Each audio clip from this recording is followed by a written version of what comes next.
जय श्री राम, जय श्री बालाजी महाराज, जय माता दी। जैसा आप जानते हो, पितृ अमावस्या बहुत बड़ी अमावस्या होती है और सावन के अंदर एक अमावस्या आती है जिसे हरियाली अमावस्या के नाम से कहते हैं।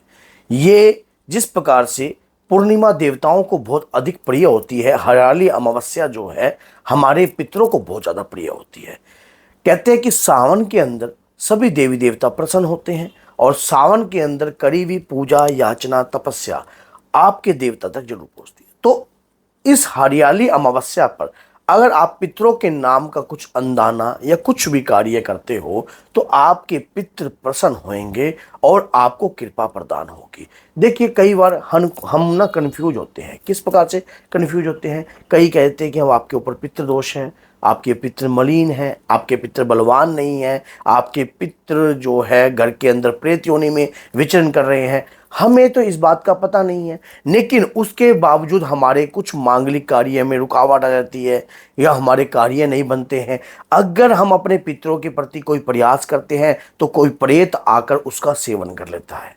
तो हरियाली अमावस्या पर मात्र एक दिन आप अपने पितरों के लिए अगर इस प्रकार की चीजें अर्पण करते हो भगवान शिव पर, तो इस बात की गारंटी है कि आपके पितृ बंधन से मुक्त हो जाएंगे और साथ में पितरों को बल प्रदान होगा। और ये जो सावन का समय होता है खुशहाली से भरा हुआ होता है, हरियाली से भरा हुआ होता है। आपके जीवन में नोटों की बारिश हो सकती है, कहीं से कृपा प्रदान हो सकती है। जिस प्रकार से देवताओं को हम पूजते हैं उसी प्रकार से हमारे भी कुल में देव पितृ होते हैं जो हमारे परिवार की रक्षा करते हैं और हमारे परिवार के ऊपर जो है कृपा बरसाते हैं। अगर कुछ जाने अनजाने कार्यों के दौरान हमारे घर में कहीं ना कहीं पितृ दोष होता है या हमारे पितरों के द्वारा कुछ कर्म ऐसे मलिन करे गए होते हैं, उसकी सजा हम क्यों भुगतें हैं?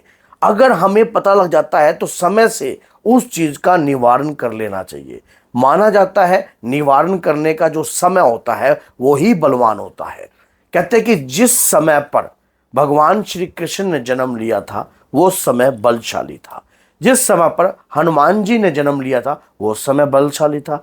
आषाढ़ माह के गुप्त नवरात्रे बलशाली हैं, सावन प्रारंभ होता है समय बलशाली है। तो ऐसे समय पर अगर विधिवत नियम के अनुसार पूजा करी जाए तो कृपा प्रदान होती है। कोई नहीं रोक सकता, आपके हाथों को कोई बांध नहीं सकता, आपकी कृपा को कोई नहीं रोक सकता। आपके ऊपर पितृदोष है, आपके ऊपर आपके पितृ मलिन है या आपके पितृ किसी भी प्रकार से तंत्र से ग्रस्त है, तो उसके लिए मैंने तंत्र से ग्रस्त के लिए एक वीडियो मैंने 5 दिन पहले बनाई है, वो जरूर देखना। उसमें मैंने 3 उपाय बताए हैं पितरों के लिए।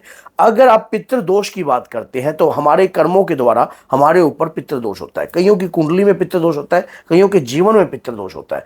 तो आज ये एक कार्य करने से आपके समस्त पितृ दोष जो है दूर हो सकते हैं। ऐसा कौन सा कार्य करना है? ऐसा क्या करना है? हमें करना है 2.25 मीटर जो है कपड़ा लेना है व्हाइट कलर का। ये जो कार्य आप करोगे ना, इसमें कोई प्रेत उस चीज का सेवन नहीं कर पाएगा जो मैं आपको बता रहा हूं। 1.25 मीटर कपड़ा लेना है और थोड़े से आपको विष्णु भोग लेने हैं। चावल होते हैं विष्णु भोग, अक्षत होते हैं। अगर आपको या अमेजोन पर भी आपको प्राप्त हो सकते हैं या किसी पंसारी की दुकान पर भी आपको प्राप्त हो सकते हैं, तो वो ले लीजिए। उससे खीर बड़ी स्वाद बनती है। खीर बनानी है, खीर बनाकर उसमें आपने केवड़ा डालना है, खीर के अंदर इलायची का फ्लेवर डालना है। और जब आप खीर बनाओ ना, उस वक्त आपने नमः शिवाय मंत्र का जाप करना है। ओम नमः शिवाय, ओम नमः शिवाय। ये एक बहुत प्यारा टोटका है और ये आपके पितरों के लिए जो है काम करेगा, 101% काम करेगा। आप जिस दिन से करना प्रारंभ करोगे उसी दिन से एक गुलाब का अर्क बनाना है। कैसे बनाना है? आपने कम से कम 51 पत्तियां गुलाब की लेनी है, 7 बादाम लेने हैं। बादाम अगर पानी में भिगे हुए हो तो वेल इज गुड, एक दिन पहले भिगो लेना। उसके दौरान बादाम छिलकर आपने एक जो अर्क तैयार कर लिया, एक लेप तैयार कर लिया। कच्चे दूध और पानी का मिश्रण कर कर और एक मिश्री होती है धागे वाली, उसके मिश्रण से इसका एक घोल बना लीजिए। यह घोल अपने पूरे परिवार के साथ जिस दिन हरियाली अमावस्या हो, जिस दिन हरियाली अमावस्या हो उस दिन आप शिवालय में जाइए। शिवालय में उस वक्त जाइए जब सुबह सुबह का कोई वो नहीं है कि सुबह सुबह जाना है। जब लोग 11 बजे जाइए, 12 बजे जाइए, मान लो जब जल चढ़ता हो उस वक्त जाना है, शाम के समय नहीं।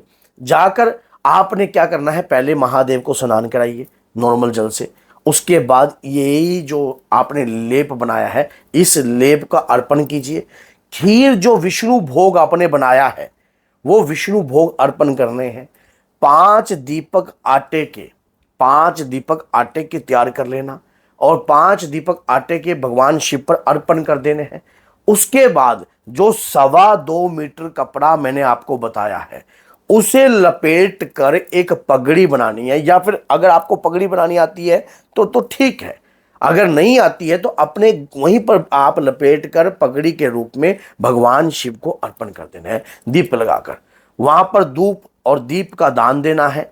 ओम नमः शिवाय मंत्र का जाप करना है। हाथ जोड़कर पूर्ण परिवार, जो आपका पूर्ण परिवार जा सकता है तो ठीक है, नहीं तो पति पत्नी जा सकते हैं तब भी ठीक है। अगर पत्नी सहयोग नहीं दे रही है तो पति अकेला भी कर सकता है या पत्नी भी कर सकती है, घर का एक बच्चा बड़ा हो साथ में दो, वो भी जा सकते हैं।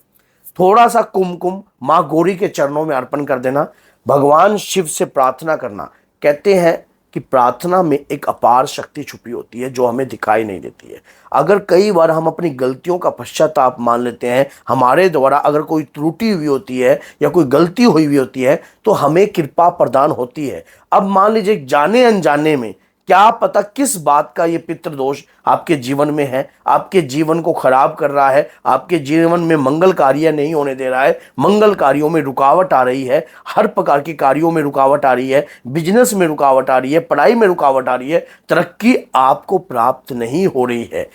मात्र एक ये कार्य करते ही, जिस प्रकार से मैंने आपको बताया है, हरियाली तीज है, हरियाली अमावस्या है, तो उस दिन ये कार्य कर कर आपने भगवान शिव से प्रार्थना करके कि मेरे समस्त पितृदोष जो भी मेरे द्वारा हुए हैं, मैं उन कर्मों को नहीं जानता, हे महादेव आप प्रसन्न हो, आप भोलेनाथ हो, मेरे समस्त जो दोष हैं वो खंड कर दीजिए। हे प्रभु मेरी प्रार्थना को स्वीकार कीजिए। माना जाए अगर घर में आटा पड़ा है ना, अगर जब तक आप उसको गूंदोगे नहीं ना तब तक वो रोटी बनेगी नहीं और रोटी बनकर उसका रूप नहीं बदलेगा। एक बात याद रख लेना, जब तक आप ऐसे समय पर सदुपयोग करोगे नहीं तब तक आपके दोष रोपण या जो भी आपके कर्मों में रुकावट है वो शीघ्रता से हटने वाली नहीं है। क्योंकि कई बार जाने अनजाने में हमारे द्वारा ही कुछ ऐसी त्रुटियां हो जाती हैं जिन त्रुटियों के बारे में हम जानते नहीं हैं, जिन त्रुटियों के बारे में हमें पता नहीं है, लेकिन इस प्रकार का कार्य व्यक्त करने से हमारी त्रुटियां जो हैं दूर होती हैं और साथ में हमारे इष्ट, हमारे आराध्य की कृपा हमें प्राप्त होती है। और शंकर भगवान सावन के समय पर ये जो हरियाली अमावस्या आ रही है ये आपके जीवन में भरपूर कृपा लाएगी।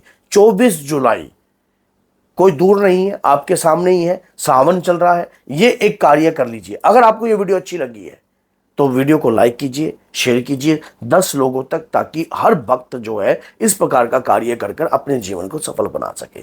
तो बोलिए जय सीताराम, जय माता दी।